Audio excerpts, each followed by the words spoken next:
I've worked in Grandpa's shop for most of my life. It's been the first job for not just me, but all my siblings and most of my cousins. Grandpa runs a little pawn shop downtown, the kind of place that sells antiques as well as modern stuff, and he does pretty well. I don't think I've ever seen him worry about paying rent, and he can usually afford to pay us kids better than any of the other places in the neighborhood. All the other kids quit after a while, but I enjoyed working for Grandpa, and he always said I had a real knack for it. "You keep at it, kid, and someday this old store will be yours." Grandpa and I live above the shop. He offered me the spare room after Grandma died a few years back, and it's been a pretty good arrangement. Every evening he turns on the radio and cracks a beer, and we sit around and drink, and he tells stories from back in the day. The radio never seems to make any noise, and I've asked him why he keeps it around. He told me it was something he'd had for a long time, that it was special. I asked how the old radio was special, and he said that was a long story, if I had time for it. I said I didn't have anything else to do but sit here and listen to the rain, and Grandpa settled in as the old thing clicked and clunked in the background. Grandpa grew up in the early 60s. Technically, he grew up in the 40s and 50s, but in a lot of his stories, it doesn't really seem like his life began until 1962. He describes it as one of the most interesting times of his life, and a lot of it's because of his father, my great-grandpa. He grew up in Chicago, and the town was just starting to get its feet under it after the war. His mother had died when he was 14, and his father opened a pawn shop with the money he'd gotten from her life insurance policy. They weren't called pawn shops at that point. I think Grandpa said that my great-grandpa had what was called a brokerage or something. But all that mattered was that people came in and tried to sell him strange and wondrous things sometimes. Great-grandpa had run the place with his family, which consisted of my grandfather, my great-grandfather, my great-uncle Terry, and my great-great-grandmother, who lived with them. But she didn't help out around the shop much. She had dementia, so she mostly stayed upstairs in her room as she knitted and waited to die.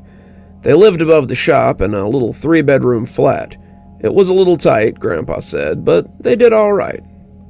Grandpa worked at the pawn shop since he needed money to pay for his own apartment, and he said that they got some of the strangest things sometimes, especially if Uncle Terry was behind the counter. Uncle Terry was an odd duck, and that's coming from a family that wasn't strictly normal. Dad would usually buy things that he knew he could sell easily: appliances, tools, cars, furniture, that sort of thing. Uncle Terry, however, would often buy things that were a little less easy to move. He bought a bunch of old movie props once from a guy who claimed they were genuine props from a Bela Lugosi film, and Dad lost his shirt on them. Uncle Terry was also the one who bought that jewelry that turned out to be stolen, but that was okay since they turned it into the police and the reward was worth more than they spent on it. Terry was like a metronome. He'd make the worst choices and then the best choices, and sometimes they were the same choices all at once. So, of course, Terry had been the one to buy the radio. Dad had been sick for about a week, and it had been bad enough that the family had worried he might not come back from it. People in those days didn't always get over illness, and unless you had the money to go to a doctor, you either got better or you didn't. He had finally hacked it all up and got better, and was ready to return to work. So he comes downstairs to the floor where Terry is sitting and reading some kind of artsy-fartsy magazine, and he looks over and sees that he's taken in a new radio, this big old German model with dark wood and a dial that looked out of a Frankenstein movie. He thinks that looks pretty good, and he congratulates Terry, telling him everybody wants a good radio, and that'll be easy to sell. Terry looks up over his magazine and tells him it ain't a radio. Dad asks him just what the hell it is then, and Terry lays down his magazine and gives him the biggest, creepiest grin you've ever seen. "It's a spirit radio," Terry announces, like that's supposed to mean something. I was working when Dad and Uncle Terry had that conversation, and Dad just pinched the bridge of his nose and shook his head like he was trying not to bash Terry's skull in. After buying a bunch of counterfeit movie posters, the kind that Dad didn't need an expert to tell him were fake, Uncle Terry had been put on a strict $100 a month budget of things that he could buy for the shop. Anything over $100 he had to go talk to Dad about, and since Dad hadn't had any visits from Uncle Terry other than to bring him food in the last couple of weeks, Dad knew that it had either cost less than $100 or Terry hadn't asked. "How much did this thing cost, Terry?" Dad asked, clearly expecting to be angry. Terry seemed to hedge a little. "It's nothing, Brian. The thing will pay for itself by the end of the month. You'll see. I'll show you. The thing really is." "How much?" my dad asked, making it sound like a threat. "Oh, $500, but Brian, I've already made back 200 of that. Give me another week and I'll—" But Dad had heard enough. "You spent $500 on this thing. It better be gold-plated, because $500 is a lot of money for a damn radio."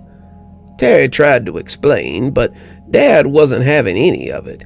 He told Terry to get out of the shop for a while. Otherwise, he was probably going to commit fratricide, and Terry suddenly remembered a friend that he had to see and made himself scarce. Then Dad rounds on me like I had something to do with it, and asks how much Terry really spent on that thing. I told him he'd actually spent about $550 on it. And Dad asks why in heaven's name no one had consulted him before spending such an astronomical sum. The truth of the matter was, I was a little spooked by the radio. The guy had brought it in on a rainy afternoon, the dolly covered by an old blanket, and when he wheeled it up to the counter, I'd come to see what he had brought. Terry was already there, reading and doing a lot of nothing, and he had perked up when the old guy told him that he had something miraculous to show him. I didn't much care for the old guy myself. He sounded foreign, East or West Germany, and his glass eye wasn't fooling anybody. He whipped the quilt off of the cabinet like a showman doing a trick, and there was the spirit radio, humming placidly before the front desk. Uncle Terry asked him what it was, and the man said he would be happy to demonstrate. He took out a pocket knife and cut his finger, sprinkling some blood into a bowl of crystals on the top of it. As the blood fell onto the rocks, the dials began to glow, and the thing hummed to life. Uncle Terry had started to tell the man that he didn't have to do that, but as it glowed and crooned, his protests died on his lips. "Spirit radio," the man said. "Who will win tomorrow's baseball game?" "The Phillies," the box intoned in a deep and unsettling voice, "will defeat the Cubs 9-7. Uncle Terry looked ready to buy it on the spot, but when he asked the man what he wanted for it, he balked a little at the price. They dickered, going back and forth for nearly half an hour, till they finally settled on $550. I could see Dad getting mad all over again, so I told him the rest of it, too. Terry isn't wrong, either. He's been using that spirit radio thing to bet on different stuff. The Phillies actually did win their game the next day, 9-7, and he's been making bets and collecting debts ever since. He's paid the store back $200, but I know he's won more than that. Dad still looked mad, but he looked intrigued, too. Dad didn't put a lot of stock in weirdness, but he understood money. I saw him look at the spirit radio, look at the bowl of crystals on top of it, and when he dug out his old buck knife, I turned away before I could watch him slice himself. He grunted and squeezed a few drops over the bowl, and when the radio purred to life, I turned back to see it glowing. It had an eerie blue glow, the dials softly emitting light through the foggy glass, and it always made me shiver when I watched it. To this day, I think those were spirits, ghosts of those who had used it, but who knows? Dad hesitated, maybe sensing what I had sensed too, and when he spoke, his voice quavered for the first time I could remember. Who'll win the first race at the dog track tomorrow? He asked. The radio softly hummed and contemplated before finally whispering, "Mama's boy will win the first race of the day at Olson Park tomorrow." Dad rubbed his face, and I could hear the scrub of stubble on his palm. He thought about it, rested a hand on the box, and went to the register to see what we had made while he was gone. When Uncle Terry came back, Dad handed him an envelope and told him to shut up when he tried to explain himself. "You'll be at Olson Park tomorrow for the first race. You will take the money in the envelope. You will bet every cent of it on Mama's boy to win in the first race, and you will bring me all the winnings back. If you lose that money, I will put this thing in the window. I will sell it as a regular radio, and you will never be allowed to purchase anything for the shop again." "And if he wins?" Terry had asked, but Dad didn't answer. Grandpa took a sip of his beer then and got a faraway look as he contemplated. That was just how Grandpa told stories. He always looked like he was living in the time that he was talking about, and I suppose in a lot of ways he was. He was going back to the 1960s, the most interesting time of his young life, to a time when he encountered something he couldn't quite understand. "So did he win?" I asked, invested now as we sat in the apartment above the shop, drinking beer and watching the rain. "Oh, yes," Grandpa said. "He won, and when Uncle Terry came back with the money, I think Dad was as surprised as Terry was. Terry had been using it, but it always felt like he was operating under the idea that it was some kind of monkey's paw situation, and that after a while there would be an accounting for what he had won. When a month went by, however, and there was no downside to using the radio, Terry got a little more comfortable. He started to ask it other things, the results of boxing matches, horse races, sporting events, and anything else he could use to make money. It got so bad that his fingers started to look like pin cushions, and he started cutting into his palms and arms. Seemed like more blood equaled better results, and sometimes he could get a play-by-play if he bled more for it. Dad would use it sparingly, still not liking to give it his blood, but Terry was adamant about it. It was a mania in him, and even though it hurt him, he used it a lot. He could always be seen hanging around that radio, talking to it and feeding it. Dad didn't like the method, but he liked the money it brought in. The shop was doing better than it ever had, thanks to the cash injection from the spirit radio, and Dad was buying better things to stock. He bought some cars, some luxury electronics, and always at a net gain to the store once he sold them. Times were good, everyone was doing well, but that was when Uncle Terry took it too far. He brought the bottle to his mouth, but it didn't quite make it. It seemed to get stuck halfway there, the contents spilling on his undershirt as he watched the rain. He jumped when the cold liquid touched him and right at it, putting it down before laughing at himself. He shook the drops off his shirt and looked back at the rain, running his tongue over his dry lips. One night, we tied on a few too many, and my uncle got this really serious look on his face. He staggered downstairs, despite Dad yelling at him and asking where he was going. And when he started yelling, we ran downstairs to see what was going on. He was leaning over the spirit radio, the tip of his finger dribbling as he yelled at it.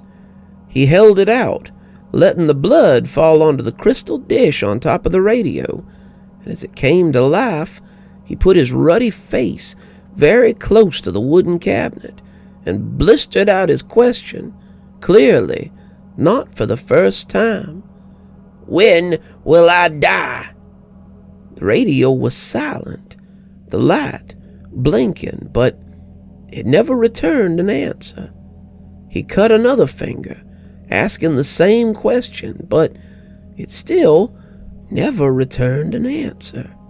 Before we could stop him, he had split his palm almost to the wrist, and as the blood dripped onto the stones, he nearly screamed his question at it. "When will I die?" The spirit radio still said nothing, and Dad and I had to restrain him before he could do it again. We didn't know what had brought this on. We never found out, but Uncle Terry became very interested in death, and more specifically, when he was going to die. I don't know, maybe all this spirit talk got him thinking. Maybe he was afraid that one day his voice was going to start coming out of that radio. Whatever the case, Dad put a stop to using it. He hid the thing. He had to keep moving it because Uncle Terry always found it again.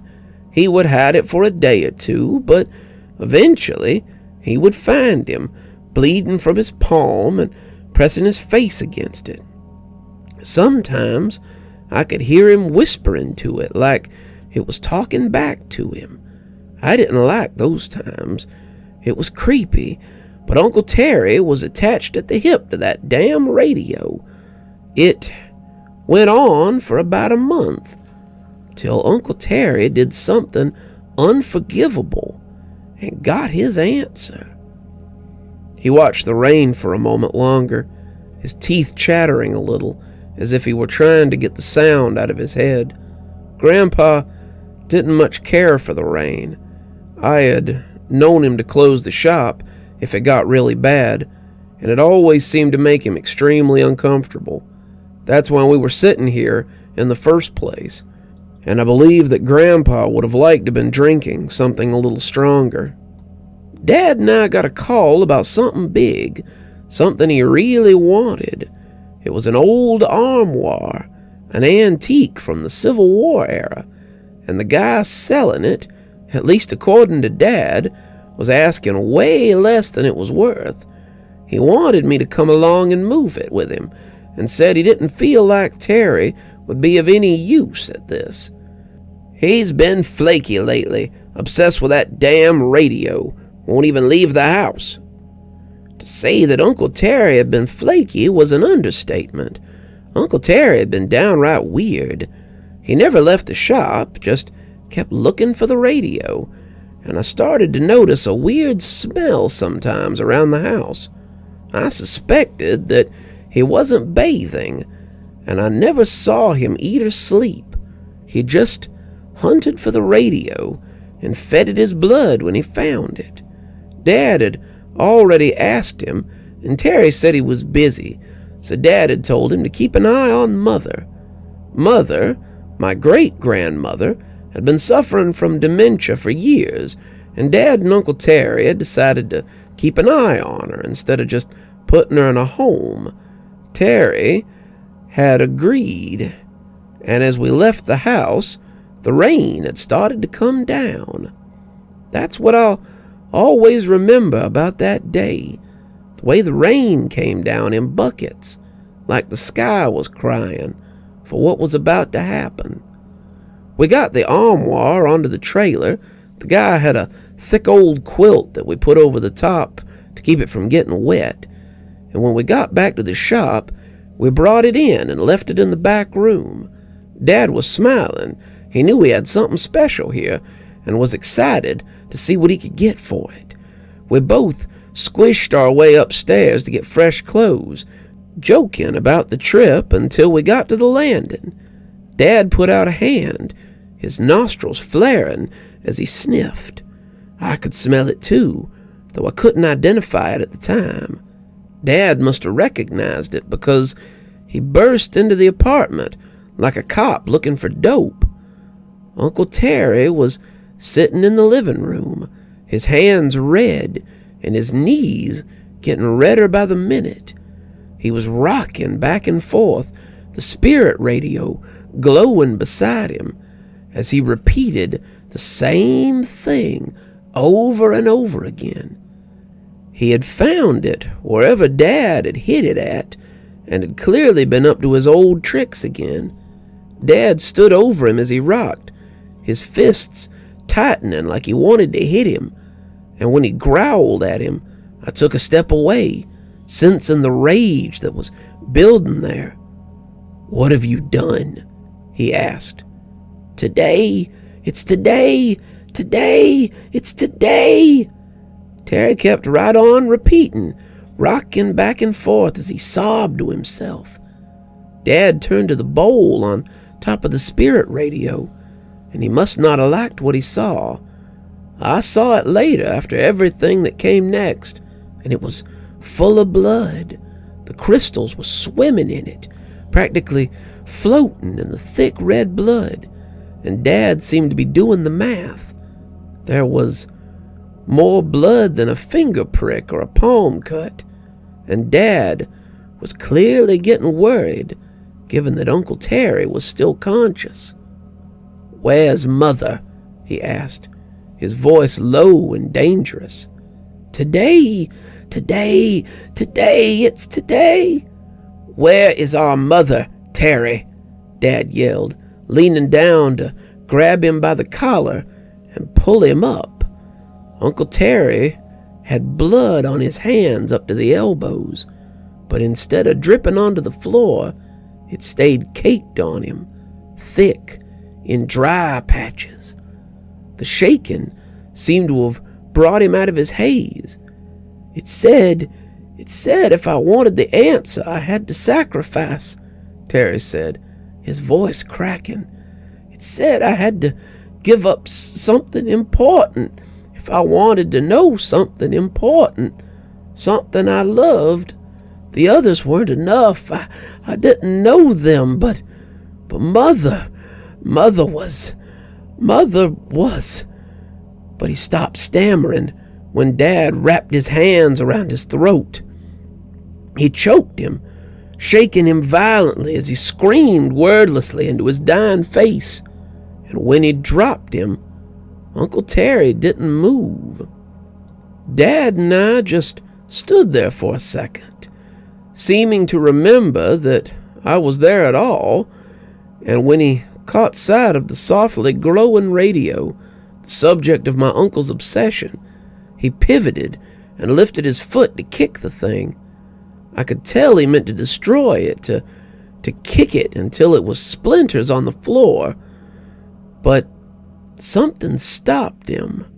Whether it was regret for what he had done or some otherworldly force, my dad found himself unable to strike the cabinet. Maybe he was afraid of letting the spirits out. I would never know. Instead, he went to call the police so they could come and collect the bodies. They might also collect him, but he didn't talk about that as we sat in silence until they arrived. Dad told the police that my uncle had admitted to killing their mother, and he had killed him in a blind rage. They went to the back room and confirmed that my grandmother was dead. Dad didn't tell me until he lay dying of cancer years later, but Terry had cut out her heart and offered it to the bowl on top of the radio. We assume he did at least, because we never found any evidence of it in the house or the bowl. It was never discovered, and the police believe that he had ground it up. They also discovered the bodies of 3 homeless men, rotting in the back of Terry's closet.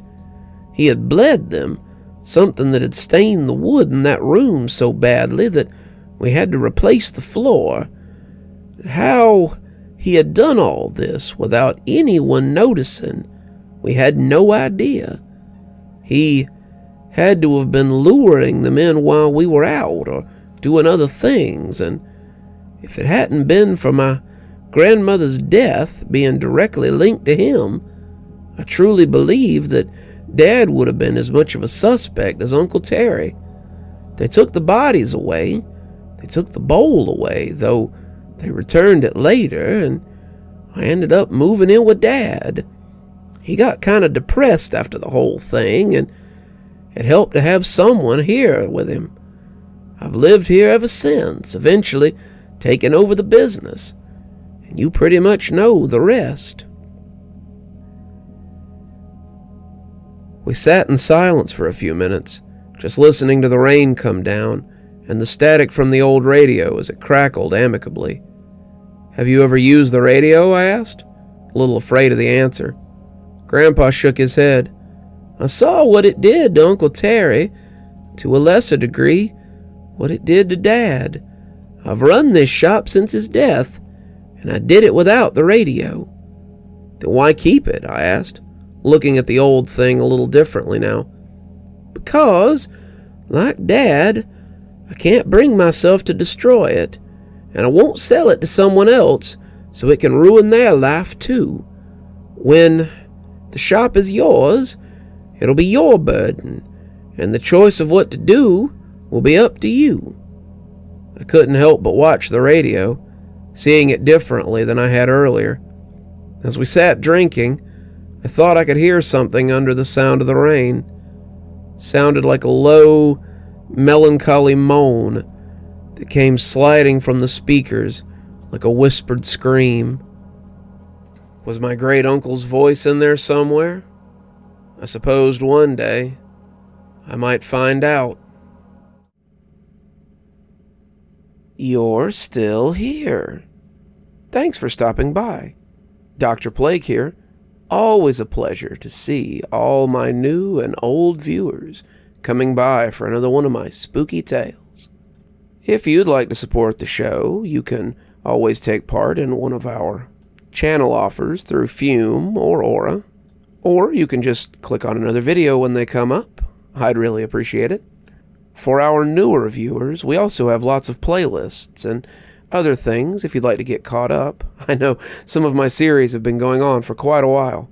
If you'd like to get my latest book, there's a link down below that'll take you to my Amazon page. Towesey Homestead just came out, so if that's something you'd like to get your hands on, go ahead and have a look down there. If you'd like a signed copy, you can go ahead and email me from my email address on the site, and I'll get with you about shipping information and ship you a signed copy. If you'd like to support the channel in a more monetary fashion, we also have membership through YouTube, and we've got a Patreon that you can get the information for in the description. We have lots of tiers and everything to suit your needs. Patrons that support on the $10 tier, that's our Ghostly Reader tier, get a book anytime I write one, signed and on their doorstep. As you may have noticed, there's a list of patrons and members on the screen, and I'd like to personally thank every one of them for taking a hand in the future of this channel. Well, that's enough for tonight. Dr. Plague, signing off. Have a wonderful evening.